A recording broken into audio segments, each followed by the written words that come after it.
Hoy, ¿cómo están? Lo hacemos con el joven Andrés Merino. Buenos días, Andrés. Buenos días a todos ustedes. Gracias por sintonizarnos una vez más. Ahí estamos en la 96.5 para Guayaquil y Santa Elena, 98.7 en El Oro. En el Real Audio, también en www.rtp.es, en TikTok como RTP Ecuador, para todos ustedes. Buenos días, Andrés. ¿Qué tal, Mafer? Muy buenos días, saludando a nuestra querida audiencia. Y para los que no nos pueden ver físicamente, te comentaba, Mafer, que estamos conversando en este instante sobre las entregas que ha hecho el Expreso, que me ha parecido, no es la primera, ni considero que va a ser la última, pero recoge algunos testimonios, información que ha tratado o ha apuntado, creería yo, a ser bastante objetiva e imparcial, y se ve todo el desfase que ha habido entre la prestación de salud que han tenido los afiliados del IES y las faltas también de gestión que han tenido por parte del IES hacia sus pacientes. Que es una historia larga, triste y dolorosa del Seguro Social, que luego vienes a discutirla entre si debe incrementarse los años de aportación, hasta dónde debe crecer el IES, qué prestaciones o cuáles prestaciones debe dar, si es necesaria la derivación o no, si la derivación se convirtió en una puerta de corrupción o de solución a la necesidad de repente de no invertir porque salía más costoso, sino de derivar, que también es una forma inteligente de hacer negocios. Correcto. O sea, yo no voy contra la forma, sino a la práctica, porque la forma sirve. ¿Para qué yo voy a invertir en una superestructura si me resulta costo paciente más barato? Eso se trata. O sea, no se trata de privatización, sino de ser eficientes en el recurso. Y al final del día, o al principio, si lo quieres ver, lo importante es que el afiliado tenga todas sus prestaciones. Y cuando se presenta esta nota, por cierto, felicitaciones Expreso, bien que lo mencionas, que ha sido creo que ese es el tercero. La tercera entrega que abre el espectro en cuanto a la salud, que es privada del Seguro Social, y la pública a través del Ministerio de Salud Pública y cómo se han venido manejando. O sea, aquí sí hay que dividir las aguas, pero aún dividiendo las aguas, hay una cabeza que responde al Ejecutivo, a este, al anterior y así al anterior, tanto en el IES como en el Ministerio de Salud Pública. Lo que se haya hecho, se lo dejó hacer. Se lo dejó hacer, Mafer, y sobre todo también apuntar las miradas hacia aquellas entidades, hablo de Contraloría, en caso de que hicieron su trabajo debidamente y hayan revisado de manera correcta los pagos, porque como bien tú dices, aquí el problema no está en que se hayan hecho las derivaciones, es más, en busca de esa eficiencia, en busca de maneras y formas para poder ser más ágiles y poder dar un excelente servicio a los pacientes y a los afiliados del IES.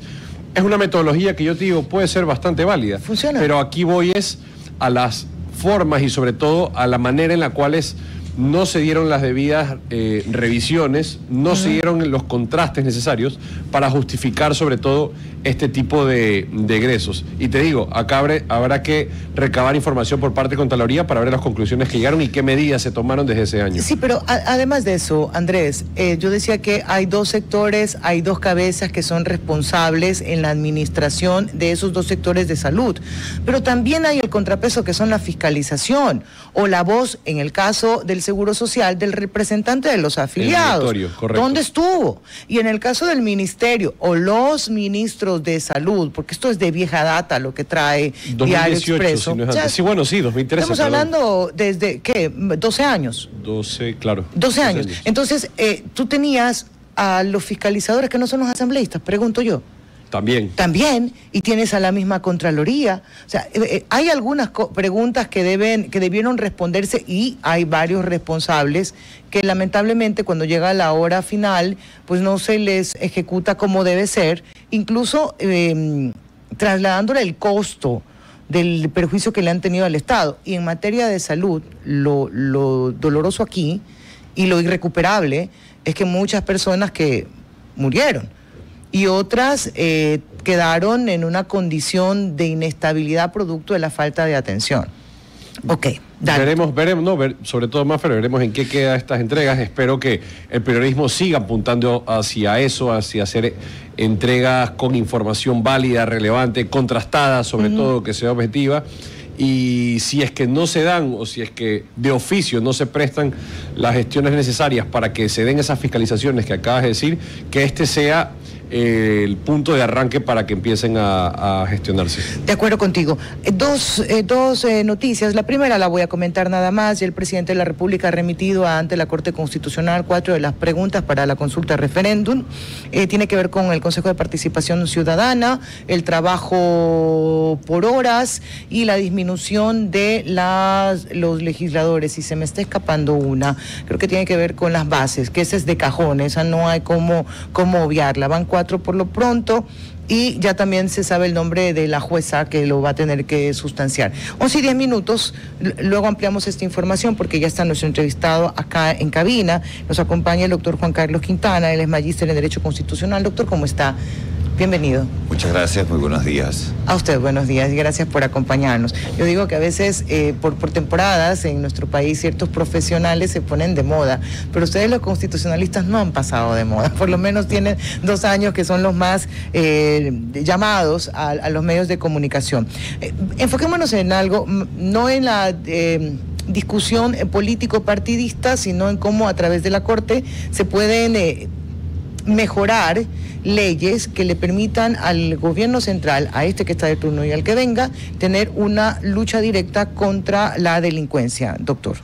Muy bien, efectivamente, pues la iniciativa que ha presentado el señor presidente es jurídicamente viable y éticamente necesaria, partiendo por el hecho de que existe un estigma ahorita, un tabú de que se quiere capturar a la justicia por medio del poder político, pero tenemos que, antes de empezar a analizar primero, tenemos que ver los vecinos, qué sistemas tienen. Bolivia, Chile, Paraguay, Perú, tienen el sistema de control político de los más altos jueces. Okay. Entendiendo de que estos países tienen el sistema que tenemos nosotros. Ahora, los que tienen el sistema federal, estamos hablando Estados Unidos, México, Brasil y Argentina, que también lo tienen. Así que no se está inventando el agua tibia ni el fuego. Y ahí, abogado, podemos coincidir en que sí es correcto que no se inventa. Entiendo que estas reformas o estos modelos que se siguen en otros países pues obedecerá a realidades, a situaciones particulares que hay en esos sitios. Volviendo al control constitucional, al motivo de enjuiciamiento político de los jueces de la Corte Constitucional, de los magistrados, que es hacia allá a donde se busca. ¿Cómo ve el camino? Porque se habla primero en que no se los puede enjuiciar por las decisiones que ellos tomen en tanto sus sentencias como sus resoluciones. Otros dicen que sí, y a la final todo termina en lo que usted comenta, en un control indirecto por parte del Ejecutivo o del Legislativo ante decisiones que no le gustan o no les incomoda, perdón. Bueno, eso es parte de la democracia. Aquí lo importante es que el Ecuador entienda qué ha pasado con la Corte Constitucional. Primero, desde el año 2018, por ahí, emitió una sentencia en donde amplió el ejercicio de las medidas de habeas corpus y medidas cautelares. ¿Qué causó eso? El abuso del derecho. ¿Qué causó eso? Que la delincuencia se institucionalice en las cortes de justicia, en las funciones públicas, la impunidad. Eso causó. Cuando vino el escándalo público que fue intolerable ya para la Corte Constitucional, reculó y le puso una cota, pero el daño causado principalmente por la decisión, por esta decisión de la Corte, fue innegable. El daño fue dado. Segundo hecho importante, Wilman Terán, ¿por qué fue y por qué llegó de presidente del Consejo de la Judicatura? Porque la Corte Constitucional no permitió que se posesione Ramiro Román. En su momento, cuando tenía que haberse dado la posesión porque él era el suplente, ¿qué pasó? Los dictámenes de la Corte Constitucional evidenciaron que vino Morillo y después vino Terán. ¿Qué significa? Que si hay una incidencia en la política por parte de las decisiones de la Corte Constitucional. ¿Y qué ha hecho esta Corte? 3 años después dice, oh sí, me equivoqué. Entonces, ese es el control político. Ok, pero sí tienen control o no tienen control los jueces hoy, porque lo que mencionaban era, ok, mira, no es que están sueltos, no hay un control político, pero sí hay alguien que lo puede controlar a estos 9 jueces. Sí, mire, el control político es un complemento, es un plus. No es que se va a juzgar los delitos comunes que puede cometer un juez constitucional que atropelló a alguien, que mató a alguien. No se trata de eso, se trata de la ética, se trata de la rendición de cuentas por este tipo de decisiones. ¿No? Ahora, para ir a ese control, digamos que sí, se plantea la pregunta, de hecho ya está planteada, ya fue presentada el día de hoy. Acá venía otra interrogante, yo no he visto los anexos. ¿Cuántos votos deberían poder enjuiciar políticamente un juez? Bueno, 2/3 es lo que se debe utilizar, es el estándar en la región. O sea, es lo propio. Pero hablemos de Ecuador y su composición, porque hoy tenemos un Ecuador partido. ¿No? En cuanto a votación, hablemos de esta realidad o ya dejemos marcada la cancha para que no sea lo que nos defina la coyuntura. Mire, va a depender mucho de la madurez política que se tenga que desarrollar. Pero ahí es cuando encontramos el tropiezo, que no termina siendo muchas veces una acción de madurez política, sino de intereses políticos y económicos. Por supuesto. 3/4, yo creo que una mayoría calificada, 3/4 de la Asamblea sería lo mínimo, porque obviamente, como se da en todos los niveles de las funciones de administración de justicia o de juicios, también hay demandas infundadas, también hay acusaciones infundadas. Entonces este control político sí tiene que tener, las causales deben ser muy específicas, no pueden cruzarse, no pueden tener, en este caso, pues, por prevaricato o porque no le pareció bien una decisión, eso no cabe. Sí. Ahora, abogado, para entender, en el supuesto caso, digamos que se llega a aprobar y se da un paso adelante hacia este control político o que sean sujetos de juicio político los magistrados de la Corte Constitucional. El paso a paso que se haría, digamos, o suponiendo que se emite, por ejemplo, una resolución, me ayuda por favor definiendo el nombre correcto del dictamen. Suponiendo que se dé un dictamen por parte de la Corte Constitucional que no se ajuste o que no sea del agrado o que quizás no se interprete de manera correcta por parte o del Ejecutivo o del Legislativo, el proceso para ese juicio político sería el mismo que estamos viendo hoy en día para los diferentes actores que hay en diferentes instituciones. No, yo creo que no debería ser, en principio no debería ser así. El control político a los jueces constitucionales tiene que ser riguroso y muy riguroso, porque, por ejemplo, al haber en los otros países este control es excepcional. No es necesariamente una regla. Por más que venga el presidente y la mayoría quiera entorpecer el correcto funcionamiento de la más alta corte, los controles que se tienen que dar tienen que ser rigurosos, los causales más que todo, porque no estamos hablando de delitos comunes. Estamos hablando de una rendición de cuentas por incumplimiento de funciones que afecten al Ecuador. Ok, y como usted nos ha hablado de este derecho comparado y ha puesto a la región como ejemplo, ¿cuáles son las causales por las que pueden llevar a un juicio político a jueces en los países que usted nos mencionó? Por ejemplo, el incumplimiento de sus funciones, abandono de sus funciones, vamos a decir, sobornos, sí lo llevan, pero por ejemplo, para tomar ejemplos claros, vamos a decir, en Argentina o en Uruguay, una demora como la que tuvo el Ecuador, tanto en el caso de la que se permitió que todos los delincuentes salgan, el abuso de derecho, eso era causal perfecto para que ellos sean destituidos, porque ellos no viven en Suiza, ellos tienen que estar atendiendo aquí a la realidad del Ecuador. No es una isla abstracta, no es un ente abstracto. Es que ahí viene otra discusión, doctor. ¿Qué le digo, doctor? Está correcto, ¿verdad? No, abogado. Ya, perdone usted. Viene otra discusión. ¿La Corte Constitucional debe adaptarse a lo que el país necesita o debe cumplirse lo que la Constitución manda? Bueno, tanto es así que todo, mire, la propia Corte Constitucional, en todos sus fallos, ha determinado que incluso los derechos humanos, el suyo, el mío, el de todos, se relativizan, no son absolutos. Aquí no existen absolutos. ¿Por qué? Porque las sociedades cambian, las necesidades de la sociedad, las sociedades van teniendo necesidades nuevas.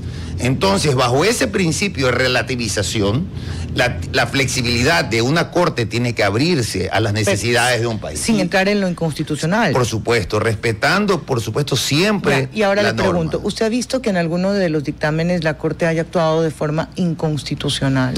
No necesariamente inconstitucional, pero sí selectivamente Cuestionar la ética, sí. La ética la puedo cuestionar mucho. Es muy selectiva.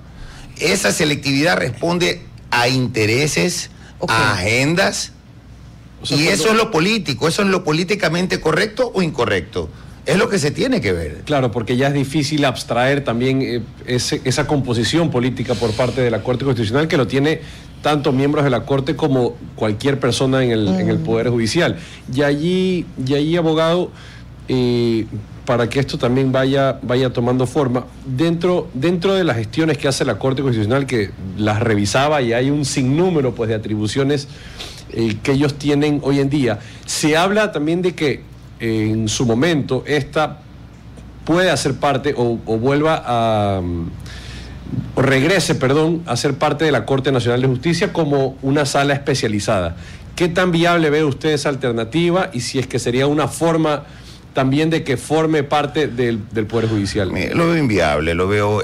nuestra Constitución, con objeciones o no, es una excelente Constitución de avanzada. Necesita reformas, enmiendas, por supuesto. Que los jueces necesitan control, por supuesto. Pero en las atribuciones y deberes, yo sí les puedo decir lo que no ha hecho la Corte Constitucional en toda su existencia. El artículo 142 de la Ley Orgánica, o 143 de la Ley Orgánica de Garantías Jurisdiccionales, en el numeral 2, establece la obligación, el deber que tiene la Corte Constitucional de presentar ante la Asamblea proyectos de ley. Nunca lo ha hecho. Y es un deber establecido por la ley. Pero en medida que lo considere necesario, pues, abogado. Pero no en 14 años que no haya presentado. ¿Cómo no una Corte que tiene todos los que la ley le faculta, centros de estudio, los manda a capacitar al extranjero? ¿Cómo no pueden atender, hacer propuestas de ley Andrés, solo ante la Asamblea? Me queda claro, solo para regresar y cerrar, y ahí tú continúas, por favor. Usted decía que había que dejar marcadas bien las causas. Las dos que mencionó básicamente son las mismas causales de juicio político, que es incumplimiento de funciones, que ahí se enmarca, parece casi todo, aunque a veces no se tenga sustento para otro. Y lo otro, los tiempos. Déjeme pensar nada más. Imagínese usted que están estas leyes se las enviaron en cualquier otro momento, no ahora, ¿ya? Le envían esto a la Corte Constitucional y la Corte Constitucional admite un par de artículos. ¿En ese momento se puede llevar a juicio a un político, a un juez? Es suspensión provisional. Sí, mientras está... No cabría. No cabría, ¿verdad? Porque más que un juicio parecería una presión. Así es. Y eso debería dejarse marcadito. Tiene que ser muy riguroso, muy específico el control que se le pretende dar, más no que sea una herramienta de persecución, sino de control, de rendición de cuentas por el comportamiento como cuerpo colegiado y los jueces dentro de esa misma institución, ¿no? Claro, y ahí, abogado, una vez que se realice, tomando el ejemplo que había mencionado María Fernanda, se gestiona, se da paso al juicio político, pero el dictamen ya está anunciado y ya está emitido. Ahí mi consulta es... Me gusta por dónde vas. Claro, con este juicio político, ¿se retrotraerían las acciones para que nuevamente, al destituir, en caso de destitución de ese juez político que emitió decisión contrario a los intereses o los supuestos intereses que existirían, tendría que tramitarse un nuevo dictamen, o cómo sería el modus operandi en ese caso? Tratando de encontrarle una idea práctica, una solución práctica, pues los tiempos no se compadecerían. El debido proceso entra en todo. Claro, es que a veces uno, como usted dice, empieza a analizar y se pone en la posición de, ok, está bien, vamos, hagamos el control político a los magistrados de la Corte Constitucional, pero ahí empiezan a salir un sinnúmero de vacíos, que sabemos que en el Ecuador de lo que más sabemos es de aprovechar vacíos de la ley, sí, los grises. Los grises, y ahí es donde dice, bueno, ¿de dónde me cojo, de dónde me agarro para empezar a torcer lo que en principio tendría que estar interpretado de buena fe? Es que claro, sí nosotros nos estamos poniendo escenario Ecuador político, porque usted coincidimos en que mientras se está admitiendo a trámite una demanda por inconstitucionalidad, tú dices, no cabe ahí llamar a un juez, porque ya sería presión, ya no sería control. Claro. Entonces, ¿cuándo lo llamo? Lo llamo luego de su dictamen, pero si lo llamo luego de su dictamen, y me encanta lo que plantea Andrés, es qué pasa con el pronunciamiento que ya tuvo ese juez. ¿Y qué pasa si son 3 jueces o 4 jueces? ¿Los 4 van a ir a control político? Mire, por ejemplo, se lo pongo ahorita. Dele. El ejemplo es ahorita. Sí, escenarios. Vivimos en un escenario que estamos atormentados por el terrorismo, la delincuencia institucionalizada, arraigada. El gobierno tiene una lucha titánica, pero que evidentemente la Corte, al estar encumbrada en sus estudios profundos del constitucionalismo, decide poner en pausa necesidades urgentes que no atienden realmente a los derechos de todos, porque las preguntas que puso en este caso como una medida suspensiva la Corte no son normas de interés que van al todo el pueblo lo van a perjudicar, es todo lo contrario, es más beneficio. Entonces esa selectividad sí llama la atención.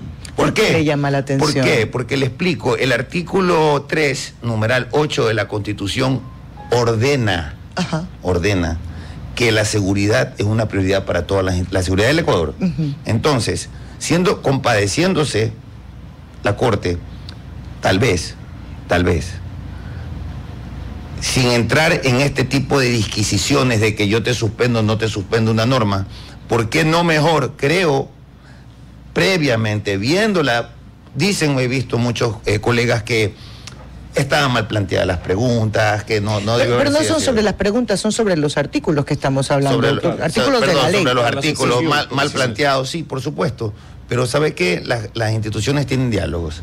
Y antes de... ¿Y la Corte debe conversar? La Corte debe llamar si necesita ampliaciones. Pero fíjese, que para eso está el 18, para eso está el lunes, en que se escuchará a cada uno decir, oye, yo defiendo mi... Gracias. Oye, a mí me va mal con las palabras técnicas, ¿ya? Tengo que coger un curso rápido. Y hay una audiencia, y ahí cada uno defiende su postura. Oye, esta ley es necesaria, no entiendo por dónde puedes admitirla a trámite. Sí, pero es que también la Corte tenía la obligación constitucional de motivar adecuadamente su negativa. ¿A usted le parece que no? No lo hizo. Ese es el problema. La velocidad, la selectividad, ante una necesidad que no es de ahora, ante el clamor de las yasas, entendemos de que el país necesita luchar contra la corrupción. ¿A usted no le llama la atención un poco también, ya porque hablamos de que la Corte tendría eventualmente un control político, ¿ya? ¿No le parece que el timing elegido por el gobierno nacional es solo porque le dijo, déjame revisar a trámite esto? Déjame ver si es inconstitucional o no, porque si usted revisa los pronunciamientos que ha tenido la Corte con este gobierno y el anterior, y también, no, en el de Guillermo Lasso no, pues sí, hasta por mínima verosimilitud lo mandaron a juicio, que a mí me parece que no pegaba, pero voy al otro. Digo, si hasta ahí no les molestaba la Corte, hasta ahí la Corte no necesitaba ningún control político, nunca estuvo en el plan, por si acaso. Caso Verónica Abad, por ejemplo. Caso Verónica Abad.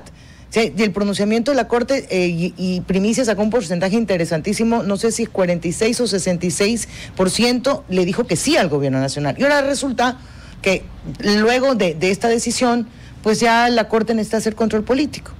Bueno, las estrategias políticas son decididas por el buró de los asesores del señor presidente. Yo le digo a usted como abogado, como magíster, como quien habla de la Constitución, pero también de la democracia. Sí. ¿No le parece? La democracia la veo fortalecida con este tipo de comportamientos, porque la democracia no es una entidad que no pueda ser sometida a control político, eso no es democracia. O sea, hemos estado viviendo en dictaduras de la Corte, mire, porque nunca ha tenido, no se ha mal pongo el ejemplo, que ahí no hay democracia, pero hasta en Venezuela,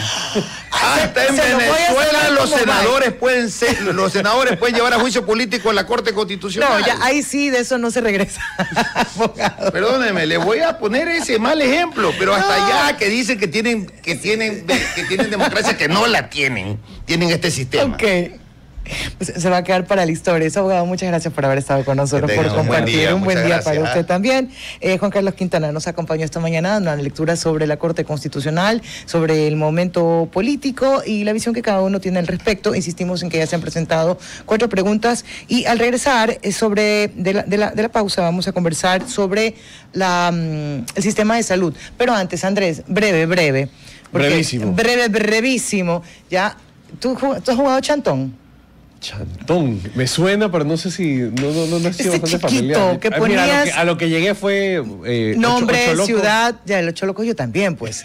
Nombre, ciudad, y que tenías que hacer con la letra del abecedario. Ah, ¿qué es este chico? Que mi carro viene cargado de ese, ¿no?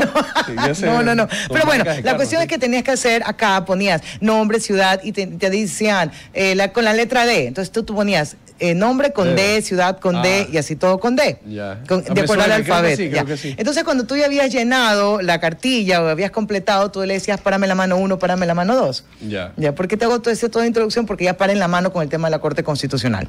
El día de ayer, que ya me parece que se quedan sin argumentos, de quién haya venido, que si los jueces están ganando mucho con respecto al trabajo que hacen. Por los ingresos anuales. Que sí, pues, o sea, ya para en la mano. Y sabes que me parece muy bajo por parte del peronismo que no hagan precisiones, porque ahí se hablaban, y algunos que los vi en X, lo relacionaban con ingresos mensuales inclusive. Sí, yo fui una de las que caí, por si acaso. Y yo dije, no, espera un momento, se me hace bastante raro que tengan esos ingresos y que esas partidas presupuestarias sean aprobadas de esa manera, y cuando lo veo de forma detallada, veo que son ingresos anualizados, sí. Aproximadamente $60,000. Sí, menos el 10% de aportación al seguro directo. Pero ya el punto es, ¿esa va a ser la discusión ahora? ¿Es en serio? No, pues ya paren la mano, 11:31. Vamos al corte. RTP 96.5, a la conquista del mundo digital. Presenta sus nuevas instalaciones y tecnología de vanguardia. Renovamos nuestro compromiso de seguir brindando contenido útil y de la más alta calidad. Programas de opinión con referentes de la comunicación. Noticias para contar todo lo que está pasando en todo momento. Una variedad de segmentos con lo que necesitas saber. Y asociaciones internacionales estratégicas. Todo para mantener a nuestra audiencia y seguidores siempre bien informados. Siempre en RTP. Buena compañía. Será poquísimo el tiempo porque el tema es extenso y además quien nos acompaña lo conoce a la perfección. Vamos a ir paso a paso, ofrecemos seguir teniendo entrevistas de este tipo y de esta calidad. La doctora María José Augusto nos acompaña, es experta en salud pública, sobre la situación actual en el sistema de salud y sus posibles estrategias hacia el cambio. Ahora, yo le preguntaba a la doctora, le dije, no me responda ahorita porque quiero el factor sorpresa. La doctora me decía, estamos ya sobrepasados en cuanto a la estructura. La saludo, le doy la bienvenida y comencemos por ahí. ¿Cómo están? Buen día, gracias por la oportunidad. Como bien manifiestas, y tengo una clara idea de lo que está sucediendo, no hay crisis que no se pueda resolver si se cuenta principalmente con personas que estén comprometidas y preparadas. Al día de hoy, con el suceso y el evento del Hospital Universitario, no se cuenta aún con una información que esté clara y sobre todo definitiva. Pero lo suscitado, ¿qué nos demuestra? Es un síntoma de que el sistema de salud se encuentra gravemente enfermo y lesionado. Sí, doctora, ahí tengo varias preguntas, porque este no ha sido un problema de ahora, sino que ha venido arrastrándose desde hace ya muchos años. Y por allí planteaba esta pregunta que ya la he hecho en ocasiones anteriores, inclusive a una asambleísta que es doctora. Decía, bueno, ¿cómo agarramos el toro por los cuernos? ¿Por dónde empezamos? Porque tenemos limitaciones de recursos económicos, no hay dinero para poder comprar los insumos necesarios, no tenemos a los médicos especialistas tampoco, no se abren las plazas de especialidad, y uno dice, ¿por dónde se empieza? Tomemos el caso de los neonatos. ¿Se alivia con medidas temporales? Sí, pero mientras no se logren establecer políticas públicas que sean sostenibles, basándose en la realidad del país, entiéndase realidad económica y realidad política, y sobre todo analizar la agenda política y la planificación para la toma de decisiones. Si ya nos enfrentamos a estas dos aristas, yo voy a cambiar toda la conjetura que normalmente se dice, que los hospitales se arreglan desde adentro. Error grosso. Los hospitales se arreglan desde afuera. ¿Cómo? Porque hay que analizar cuál es la metodología o el mecanismo por el cual los pacientes llegan al hospital. El sistema de salud público está formado por 3 grandes anillos que concentran a la población. El anillo más grande, que es el sistema preventivo y de promoción, que es más grande, está formado por los centros de salud, por sentido común debe de albergar la alta carga de enfermedad y por ende el presupuesto debe de estar orientado a fortalecer ese sistema. Okay. Vaya pasito, que vamos a ir tomando nota. Sí. El segundo anillo es formado por los hospitales generales y el tercer anillo concéntrico, que es el más pequeño, es el hospital de especialidades. Lamentablemente el día de hoy, por falta de fortalecimiento del primer anillo que converge la mayor carga poblacional y la mayor carga de enfermedades, se ocasiona el turismo en salud. Los pacientes están de un lugar a otro consumiendo el recurso sin un real impacto en su sistema de salud porque la enfermedad no se recupera. Si orientamos todos los esfuerzos y los recursos a fortalecer el gran anillo que alberga la mayor carga de población y la mayor carga de enfermedades, entiéndase enfermedades de alto costo, las crónicas y las catastróficas, vamos a poder generar un cambio y una sostenibilidad en la estructura del sistema de salud. Y ahí, doctor, entiendo que por prevención estaríamos enfocados en ese primer anillo, que, corrígeme si me equivoco, estarían los centros y subcentros de salud. Así es. Ya. ¿Cómo apuntar y cómo reforzar este mensaje? Bueno, más que mensaje, esta acción de prevención, cuando a su vez sumas una situación de inseguridad donde ni siquiera los estudiantes universitarios ya en el último año que tienen que hacer su rural quieren ir hacia esos sitios. Los hospitales se arreglan desde afuera. Existe ya un bien público tangible que son las infraestructuras sanitarias. Existe un bien tangible que son el talento humano que ya se encuentra dentro de estas unidades. Dentro del proceso de optimización se debe de enfocar el trabajo a la premisa del sistema de salud, que es protección del individuo a través del desarrollo de herramientas tecnológicas con los que ya cuenta el país. Si lo linkeamos a la academia, que es el recurso humano tangible, y lo enfocamos a ejes estratégicos de intersectorialidad, de interinstitucionalidad, donde reflejemos que las determinantes en salud que inciden en la enfermedad, en este caso, sugerimos ejercicios dentro de la población para que sea sana. Te preguntarás, ¿cómo hacer ejercicios si hay inseguridad? Cuando el sistema de salud se lo maneje como un paciente en terapia intensiva, donde todos los actores involucrados tomemos decisiones y midamos esta planificación en tiempo, no solo con indicadores, sino en tiempo, las cosas serán Déjeme posibles. ser impertinente. Lo que usted menciona, eso es lo que está en el libro, pero eso se puede aplicar a la realidad de Ecuador, considerando, solo le pongo dos variables, doctora. La primera, los altos niveles de corrupción, y la segunda, lo que nos han repetido permanentemente, que no hay presupuesto. A ver, la corrupción es un tema que normalmente se emite sin criterio alguno. ¿Por qué se está ocasionando? Por la improvisación y falta de tecnificación. Para un médico es muy oportuno desarrollar sus capacidades operativas para las cuales se formó, pero no va a ser fácil liderar una institución pública con un recurso público si no cuenta con la experiencia y la capacidad de poder dirigir unidades que convergen en el estado de salud de una población. Hay que considerar que la salud pública es la columna vertebral de todo Estado y por ende las decisiones en el sistema de salud deben de ser basadas en este tipo de premisas. En el proceso de optimización, al proteger lo que este gran anillo alberga, que es la población y la gran carga de enfermedades, sugiero una estrategia y le voy a poner un nombre al azar.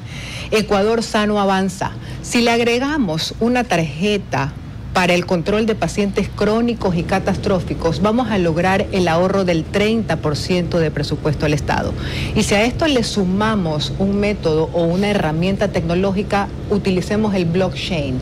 El blockchain maneja criptomonedas, pero también es un sistema o metodología de trazabilidad. Esta trazabilidad nos va a permitir cortar la esquela de corrupción. Lo vimos en el proceso de vacunación con el expresidente Lasso. Así es. El sistema blockchain va a demostrar las existencias que ya consumió un recurso público y vamos a evitar padecer lo que está pasando en el universitario en este momento. Hay 2 grandes hospitales pediátricos en el país que tienen dentro de sus bodegas insumos y dispositivos médicos. Revisemos cuáles son los abastecimientos y redistribuyamos estas existencias a donde se requiere. Pero según la vocera, nunca fue el problema la falta de recursos. Nunca va a ser el problema la falta de recursos, es la falta de gestión, conocimiento dentro de las unidades hospitalarias. Lo cual es peor. Claro. Cero improvisación y más tecnificación. Entonces, hablando sobre todo del recurso, doctora, que yo estoy totalmente de acuerdo. Aquí lo que hace falta es la adquisición de plataformas tecnológicas para poder liberar pues de esa carga humana operativa y que esto pase a ser regulado por otro tipo de herramientas tecnológicas que hagan los procesos más eficientes y donde no haya inmediación humana. En eso estamos clarísimos. Pero allí, volviendo al sistema de salud público hoy en día, pasamos de la compra y adquisición de medicamentos donde habían múltiples modelos, que había uno centralizado, hoy después no, que lo derivamos mejor a la compra por hospital. En uno y otro tiene sus falencias y tiene sus bondades, pero hoy en día, como están dadas las cosas, hablando también de las mafias que tienen o están enquistadas dentro del sistema de contratación pública, no solo de la salud, sino de otras instituciones, ¿cómo lidiar con eso? Buscar dentro de la adversidad la mejor opción siempre va a ser posible, indistintamente de cuál sea el proceso de contratación pública, si centralizado o desconcentrado. Las metodologías tecnológicas van a incidir si es que este tipo de decisiones se abordan en una mesa técnica donde todos los actores, incluido el CERCOP, también genere un planteamiento específico que aborde las necesidades reales del sistema de contratación pública y no dejemos a un lado algo muy grande que se está dejando de aprovechar. Sea la compra centralizada o sea la compra desconcentrada, hay que hacerlo siempre con un sistema robusto de cadena de logística. Si no protegemos la cadena de logística, se hace compra centralizada o desconcentrada, el bien estratégico, en este caso medicinas, insumos, no va a llegar en tiempo real. Dígame algo, usted decía no es falta de recursos, es falta de gestión. Alguien que desconoce del tema, lo pongo en palabras más recortaditas, doctora. ¿En algún momento el sistema de salud en el país funcionó? Sí funcionó. Ya. Siempre y cuando se fortalezca el modelo de atención preventiva, donde el trabajo comunitario estaba realmente reforzado por una estrategia que existía. Médico del barrio. Médico del barrio. Para empezar. Son herramientas metodológicas. ¿Qué debería hacer Ecuador, el país como tal, en política pública? Exacto. Porque si ya está... A ver, doctora, usted es una mujer que conoce mucho, pero digamos, esta técnica o este conocimiento se recopila. Esto ya está, digamos, ya está definido. Y uno dice, ¿por qué no se pone en práctica? Pero en el caso de Ecuador, yo tengo toda esta estructura. ¿Qué es lo que debería hacer el gobierno o el ministro para comenzar a levantar, miren, no digo fortalecer el sistema de salud? Aprovechemos de la academia y de los líderes comunitarios en población. Si ya se desvaneció el modelo preventivo, donde ya no existe el médico del barrio, a través de la academia capacitemos a los líderes comunitarios, que son los médicos del barrio, van a saber dónde están los crónicos, los hipertensos, los diabéticos, asignémoslos un título y aprovechemos la metodología y la tecnología. Pero esto es data, esto es levantar información, no atención, ¿cierto? La atención se da dentro de los hospitales. Okay. Ahora lo que vamos a hacer es fortalecer el mecanismo preventivo que se lo puede hacer dentro del primer mes. Y dentro del primer mes podemos recuperar el 30% del presupuesto del Estado para orientarlo realmente a donde se lo requiere. Lo siento, no le creo. Es posible. Porque lo plantean como imposible. Es posible, por supuesto que es posible. Si reorganizamos las existencias con las que ya contamos. Tenemos médicos rurales que son la fuerza laboral barata. Aprovechemos y demos y fortalezcamos la metodología de médico del barrio, pero como les manifiesto, son ejes principales de intersectorialidad e interinstitucionalidad. Debemos tener participación activa de los gobiernos autónomos desconcentrados y que tienen de las juntas parroquiales, porque el mecanismo de seguridad siempre va a ser un pilar fundamental dentro del desarrollo de todo este tipo de metodologías. Ya estamos cansados de muchas ideas. Hagamos algo que sea posible. Fortalecer el primer nivel de atención con lo que ya tenemos es posible y dará resultados dentro del primer trimestre. Claro. Y ahí, doctora, como sabemos, la prevención es vital, pero el sistema de salud hoy por hoy, como usted bien lo dijo, está colapsado. En todo nivel, en todos estos 3 anillos que decía.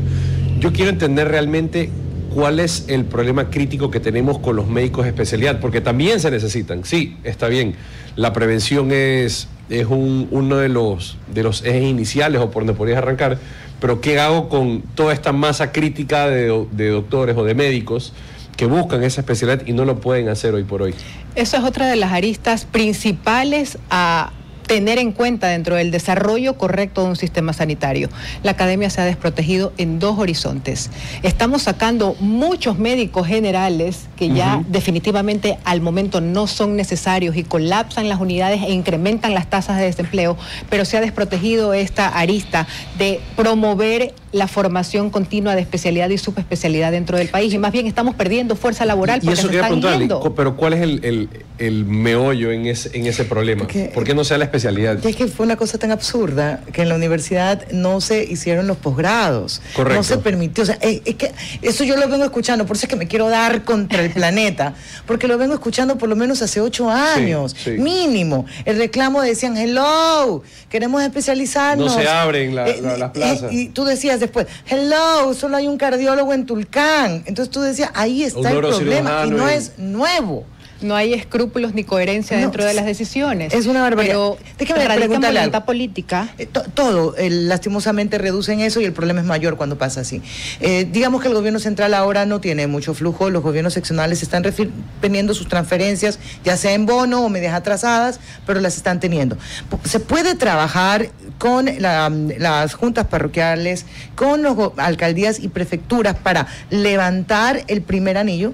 Por supuesto que sí. Sin contar con el Estado. Sí se puede. A través de la COTAD sí da capacidad de poder decidir y sobre todo desarrollar sistemas donde el presupuesto que se asigna a estas unidades desconcentradas puedan tener participación dentro del sistema. Está clarísimo que dentro de la competencia el que marca la política en salud pública va a ser siempre el gobierno central. Pero yo como gobierno seccional sí tengo recursos, de hecho se destinan a salud. ¿Cómo se fortalece? Porque yo creo que esto no va a cambiar de arriba hacia abajo. No, creo que va a cambiar. Inversa. Sí. Esa es la única forma. Por eso tienen que fortalecerse los gobiernos seccionales. ¿Cómo alguien puede hacer un efectivo plan de salud? Por ejemplo, me invento. Seccional, ¿verdad? Seccional. Ya.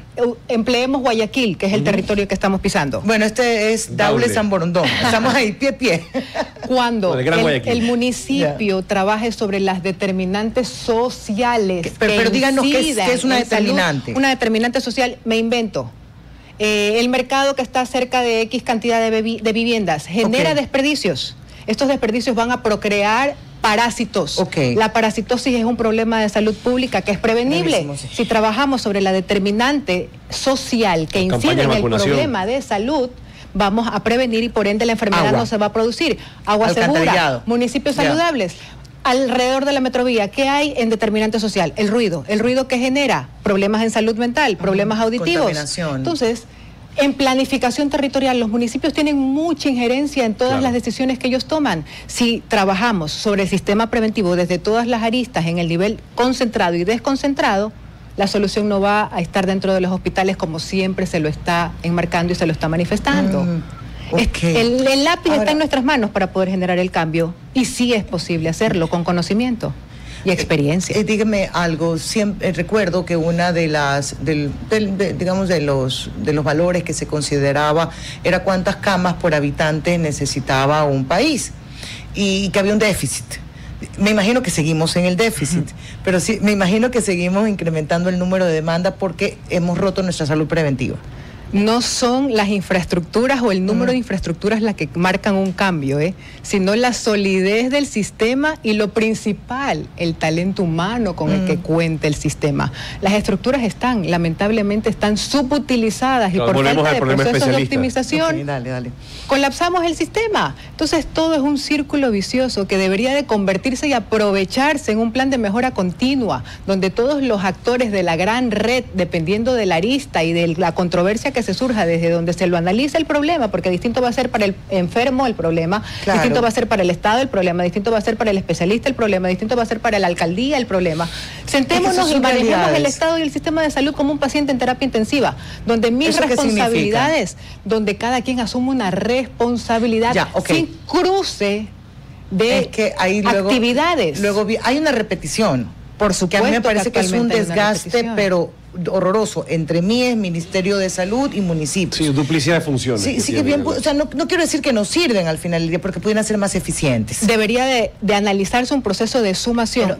Insisto, manejemos a la cartera de salud como un paciente en terapia intensiva. Es muy político. O sea, eso a mí me molesta porque no es de política pública, sino de política electoral. Y cuando ya esas dos cosas están en discusión, lo que menos importa es el enfermo. Que hay igual, sí, correcto contigo, Maffer. Tienes los problemas de las discrepancias que hay entre el gobierno autónomo descentralizado con el Poder Ejecutivo de turno. Qué pereza.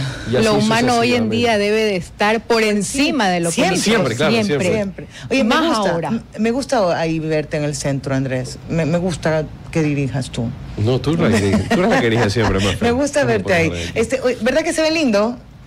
Yo quiero una captura de esta pantalla para mí, por favor, allá en producción. Doctora, queremos agradecerle por haber estado con nosotros, lo anunciamos, iba a ser cortísimo el tiempo y además que el tema nos da para conversar mucho.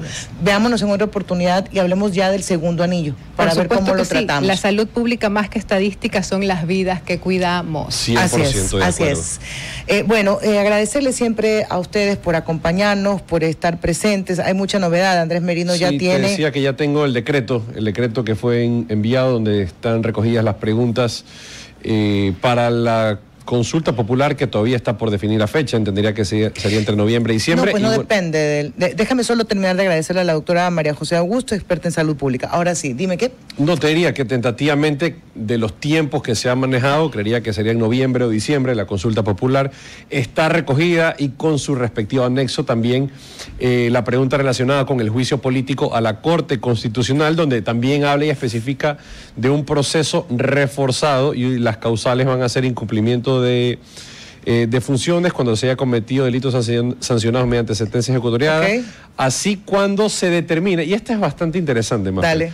Cuando se determine una arrogación manifiesta de funciones. En esa discrecionalidad es donde arrogación manifiesta de función. Ya, te puedo decir una.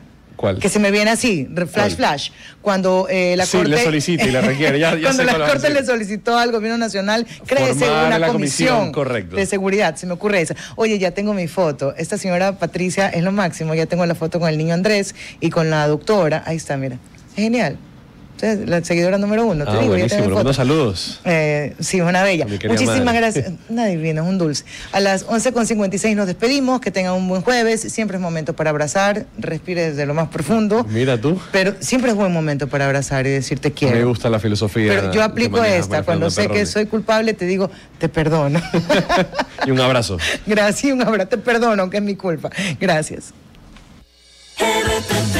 Hasta aquí, Cuarto Piso. Control Master Marisela Basantes. Transmisión digital Gerardo Díaz. Coordinación de entrevistas Diana Raimondi. Redes sociales Erika Eras. Edición Oscar Saavedra. Dirección Javier Gamboa.